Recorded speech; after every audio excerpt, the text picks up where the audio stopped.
Arturo, a ver, ahora necesito que me ayudes con un problema que tengo. Tenemos un problema, bueno, hicimos un proyecto, este es un proyecto en Chorrillos, ¿ya? La casa es bastante grande, tiene como 2.500 metros. Se trabajó el proyecto y se entregó hace un año más o menos el proyecto. No hubo proyecto de iluminación y te quiero contar un poquito y también para la gente que nos está acompañando. En este proyecto no hemos tenido proyecto de iluminación. La clienta, y se respeta, ella dijo que ella misma quería colocar sus puntos de luz, ¿ok? Obviamente en ese caso, en esa etapa de negociación, no podemos hacer nada más que simplemente recomendarle que es importante que nos entregue su proyecto de iluminación. Así ella lo haga y va a ser algo en un papel, algo muy simple, igual que lo haga. Entonces este proyecto no tuvo. Y se contempló en este proyecto, ¿están viendo la imagen? ¿Sí, no? ¿Sí, Arturo, la Sí, ves? sí, sí, Correcto, sí. bien. Eh,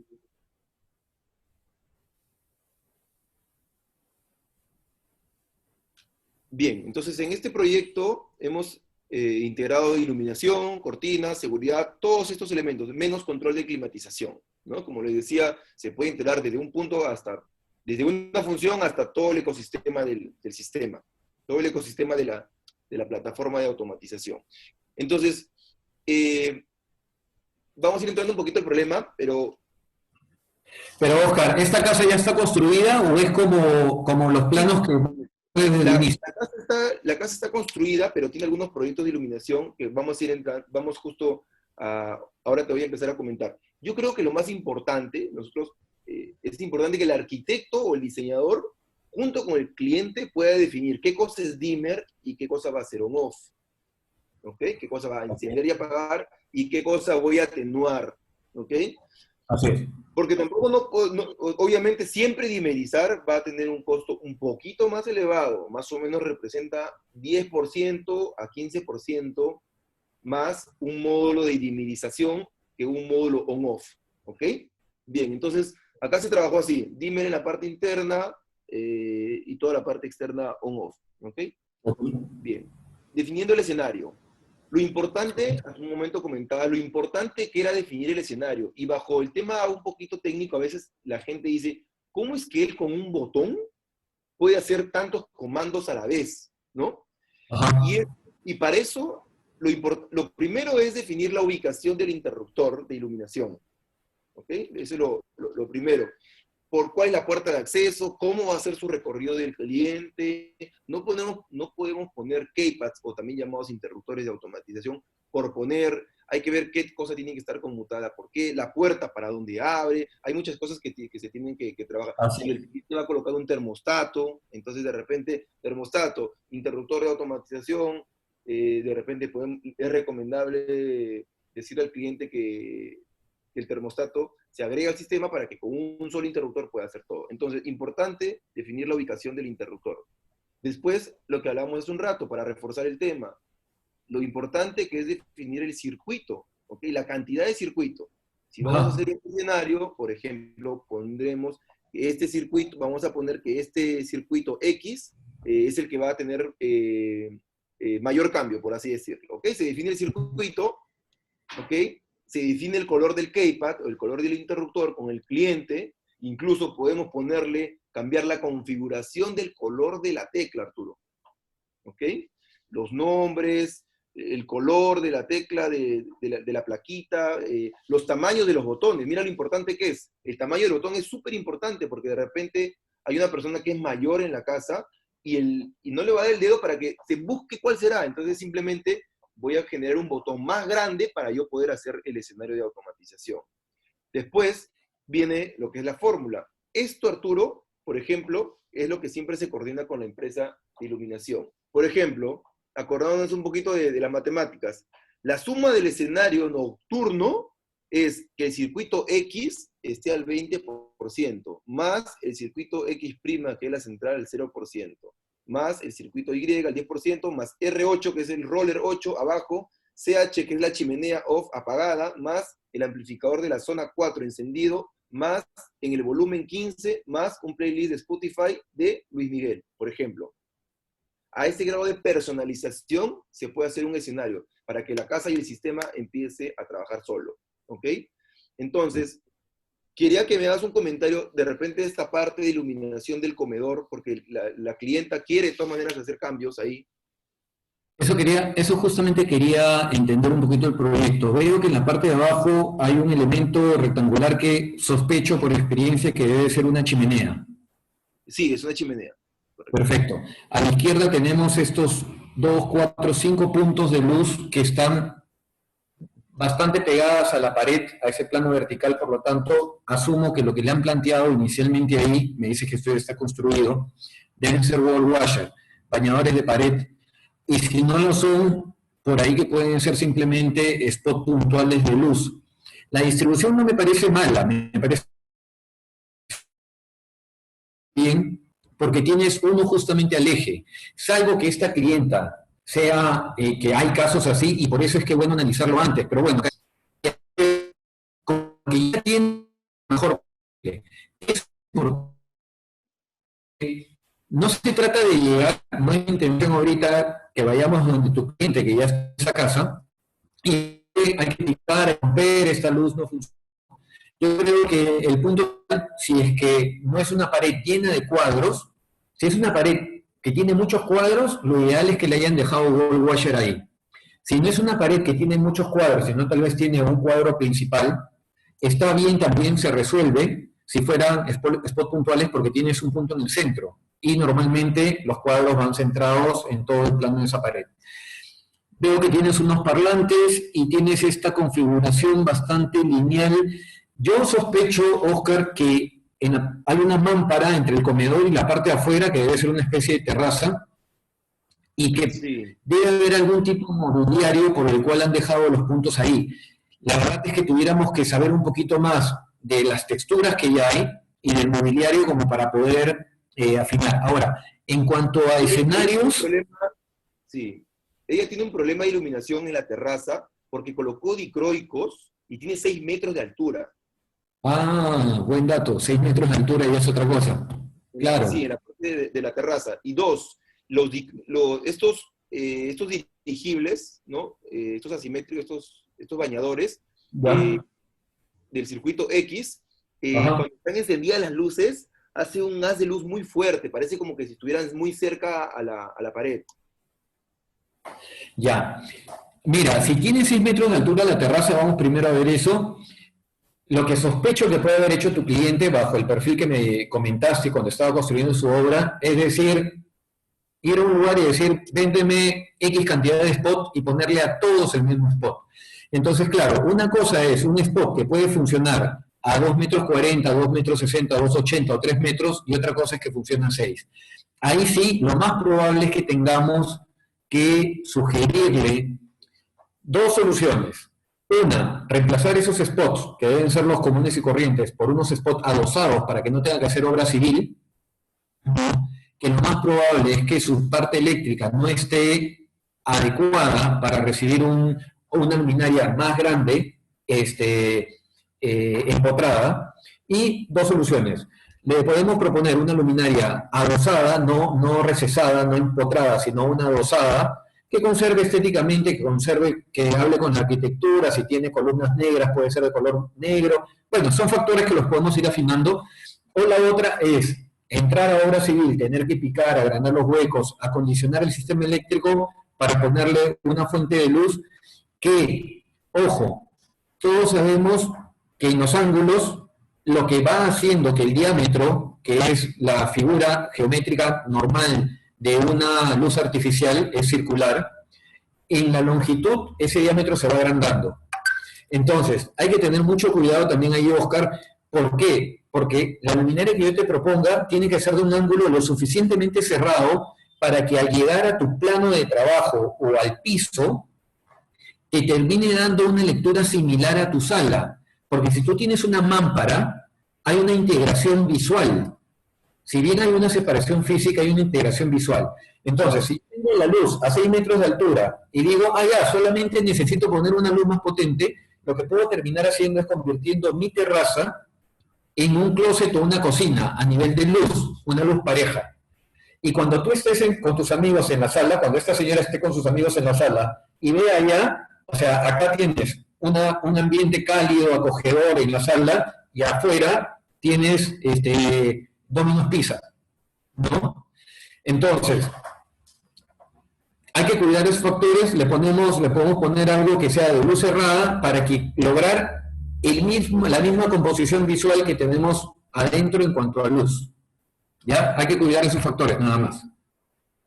Arturo, otro problema es en el hall de ingreso. Mira, ella también, ahí colocamos el iPad en el ingreso y también ella colocó solamente 4 dicroicos en ese pequeño hall. Entonces, muchas casas, obviamente yo creo que el hall de ingreso es un lugar tan importante, ¿no? Tan importante. De hecho, se exhibe mucho cuando el cliente hace reuniones. Entonces, como que abre la puerta y te encuentras también, tienes un pequeño alero, el circuito F, ¿no? Y después tienes el hall de doble altura, con solamente 4 puntos de iluminación. ¿Cómo se podría trabajar ahí el tema? Y considerando que ya no tenemos canales de automatización adicionales, solamente tendría que ser ahí un reemplazo, ¿no? Mira, tratando de evitar obras civiles, una alternativa es, si hay una credenza, poner una luminaria de mesa que pueda contribuir. Sí hay. Sí hay. Ok, pero también, y sumado a eso, lo que puede pasar es que si el mobiliario lo permite, las zonas de tránsito lo permiten, pueda haber una luminaria de pie que también complemente y aporte con luz. Obviamente yo lo estoy pensando un poquito amplio porque veo que el hall de ingreso es ancho. Si el hall de ingreso fuera más angosto, pensar en poner un elemento que obstaculice el tránsito. Pero el otro factor importante es ver si hay algún toma corriente para que esa luminaria sobre la credenza o la luminaria de pie o ambas funcionen. Claro, Entonces, dale. porque, por ejemplo, como ya está construido, plantearle cosas que hemos hecho nosotros.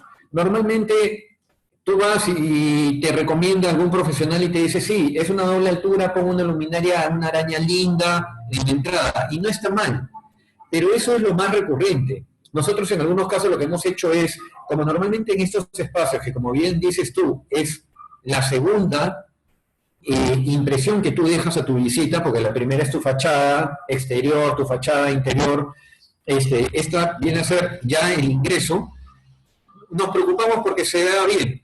Entonces, ponemos una obra de arte, ponemos alguna escultura, ponemos algún elemento decorativo. Lo que, para diferenciar a los proyectos de clientes que han confiado en nosotros, hemos hecho es, en la misma pared, hacer un juego de luz y sombra con diferentes braquetes, con un modelo de braquetes. Eso hubiera podido ser una solución. Otra, la pico araña, pero bueno, como está, como te digo, podemos pensar en resolverlo de repente con elementos móviles de iluminación. Me parece bien porque no hay, o sea, no dejaron caja octogonal para una colgante. Entonces, Ya. como dices tú, creo que lo ideal es ir abajo, ¿no? Entonces, bien. Claro. Después Okay. tenemos lo importante que es compatibilizar el proyecto de automatización integral con todas las especialidades. En este caso, hemos trabajado, como les comenté, todas las partidas, y lo importante que es que los parlantes o los altavoces estén alineados con las luminarias. También es súper importante, ¿no? Porque si no, a veces encuentras una desconfiguración en el techo, y más aún cuando estás trabajando con 6 metros de altura, y visualmente pues se ve todo desordenado, ¿no? Se ve como piezas de ajedrez. Entonces lo que pasó acá, se entregaron los planos del proyecto, la arquitecta, la clienta decidió al final colocarle, los halo spots son los dobles, pero cuando es uno solo, ¿cómo se le llama? Puede ser el halo spot también, probablemente. Halo spot de uno, ¿no? Claro. Colocó a 12 voltios, quería colocar el transformador, no sabía la medida, solamente compró un transformador de bobina y se le entregó al constructor para que con eso haga un medio que molde y en el techo antes del vaciado pueda colocar ahí el transformador de bobina. Al final, ese nicho, como no tenía un plano, entonces cuando fueron a comprar no ingresaba, Arturo. ¿Qué pasó? Que luego la señora no sé quién le dio la salida, de mandar a hacer un transformador más pequeñito, pero con un embobinado especial, que en teoría funcionaba igual. Entonces, digamos que se hizo un, como se dice acá en Perú, un hechizo, ¿no? Ya. Les hizo un hechizo, colocaron los transformadores, se entregó el proyecto y todo bien. Arturo, al Ok. mes y medio, uno quemado, otro quemado, cada 20 días uno quemado, otro quemado. Entonces, ¿te imaginas a 6 metros y medio de altura? Cuando un cliente comete estos errores y con la casa ya inaugurada, lo que tiene que hacer para armar ese andamio, Claro. ¿no?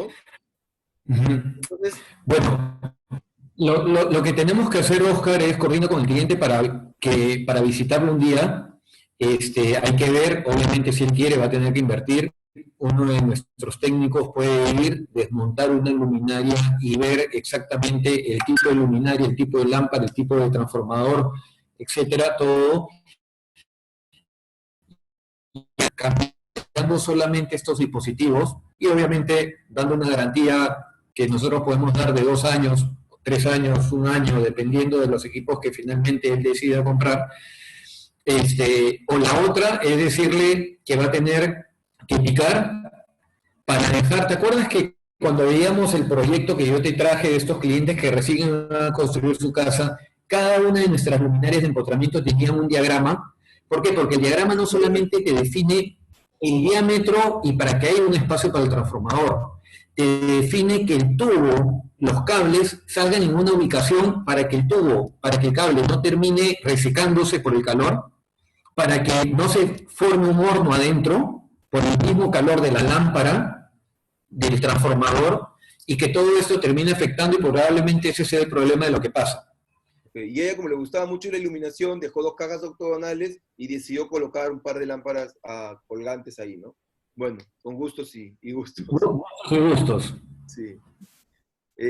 Bueno, luego esta casa tenía una arquitectura impresionante y tenía unas columnas, ¿no? Tenía unas pequeñas columnas que eran flotantes, ¿no? Por acá está, ¿no? Entonces, había un problema, había una gran duda de qué luminarias colocar para que la vista de la casa sea, pues, las columnas flotantes. Entonces, bueno, colocaron luminarias y al final mira cómo quedó ese haz de luz, ¿no? Entonces no quedó tan... ¿Qué opinas ahí Claro. sobre ese tema? ¿Cómo colocaron unos spots ahí al ras de piso y al final no consiguió ese efecto que ella quería, ¿no? Bueno, mira, guiándome solamente por la imagen, y ojo, hay que tomar en cuenta, y se los comento a las personas que nos acompañan, que la lectura del ojo, o sea, la lectura de ninguna cámara fotográfica, y más cuando está proyectada en una pantalla o en un celular o lo que sea, es exactamente la misma que la lectura del ojo. Guiándome por la foto que veo, la intensidad de luz es muy fuerte, marca solamente abajo, y como tú dices, acá había una inversión de arquitectura importante, porque esas columnas, seguro que más que un tema estructural, están cumpliendo un tema estético. Imagínate que esa inversión ahorita está iluminada solamente, por lo que lee mi ojo, aparentemente un 30% de toda la columna. Creo que hubiera quedado mucho mejor si es que hubieran escogido una fuente de luz. Y no solamente tiene que ver con los lúmenes o la potencia, ni con el ángulo, sino también la distancia a la que yo tengo que colocar esa fuente de luz con respecto al plano que voy a iluminar. Porque eso, aunque no se tenga claro, también afecta en el rendimiento de cuánto se va a abrir la luz y qué tanto va a incidir en que la primera parte de mi columna quede demasiado marcado de luz, porque claro, para que una fuente de luz pueda llegar a los 4, 5, 6 metros que deben tener tus columnas, necesita ser potente, pero depende de la ubicación, va a pasar lo que se está leyendo acá, que la primera parte de la columna está sobreiluminada y que curiosamente es el plano visual, es en el eje visual de cuando uno está sentado o cuando uno está caminando por ahí, y el resto de la columna ya no lo tienes muy iluminado. Pero el otro detalle que ojalá hayan cuidado, pero en todo caso lo podemos ver en una visita, es el tema del deslumbramiento, porque todo ese frente es acceso al jardín. Entonces ahí hay un tránsito continuo, digamos, cuando hay actividad entre la salida y la entrada de ese ambiente. Y al ser potente, si es que no se ha cuidado que tenga un panel de abeja, como le llaman, un antideslumbrante, o algo que tampoco no cae. Entonces, son un montón de detalles que hay que cuidar a la hora de especificar una luz. Hasta estos pequeños de que, oye, ¿qué tanto va a sobresalir del piso para evitar que hayan accidentes, ¿no? Claro. Mira, Arturo, otro tema es la parte, ella tiene, bueno, ella le gusta pintar, es artista, ¿no? Y tiene esta pasarela que se creó netamente para poner todos sus cuadros, ¿no? Y ahí al final quedó un poco en el aire qué tipo de luminarias tenía que colocar básicamente para bañar los cuadros, cuál sería lo ideal. Solamente se ha colocado en este alero nada más los dicroicos y ahí quedó. Por eso que si te das cuenta en la foto, a los cuadros le falta luces. Entonces, ese circuito quedó en el aire también para definir qué luminarias iba a colocar, ¿no? Mira, observo varios detalles acá que vamos a hacerle una crítica al ambiente. En primer lugar, veo unas esculturas, me parece que es mármol, muy bonitas, ¿no? Pero en lo que es las hornacinas, más o menos hornacinas, lo que ha preparado en la parte izquierda de la foto, si te das cuenta, el elemento, la pieza, está justo al eje debajo de la luminaria. E incluso se llega a leer que no está muy bien iluminada la pieza.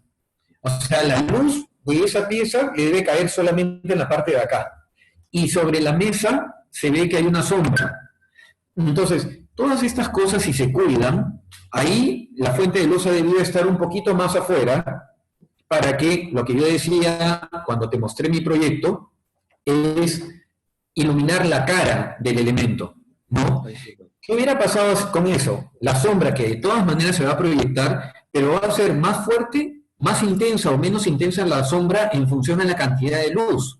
Tampoco tengo por qué ponerle yo demasiada luz, porque la sombra, que lo voy a terminar leyendo, va a ser demasiado marcada y me va a distorsionar la pieza de la escultura.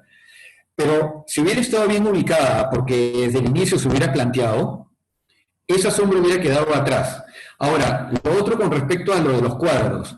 En verdad se ve que son cuadros muy simpáticos, lo que me da pena es que no han dejado ninguna fuente de luz para iluminarlas. Entonces, en la noche, imagínate tanta pieza de arte ahí, y en la noche, cuando tú pasas por ahí, disfrutas más del piso laminado, del acabado del piso y del corredor, que las piezas de arte, ¿no?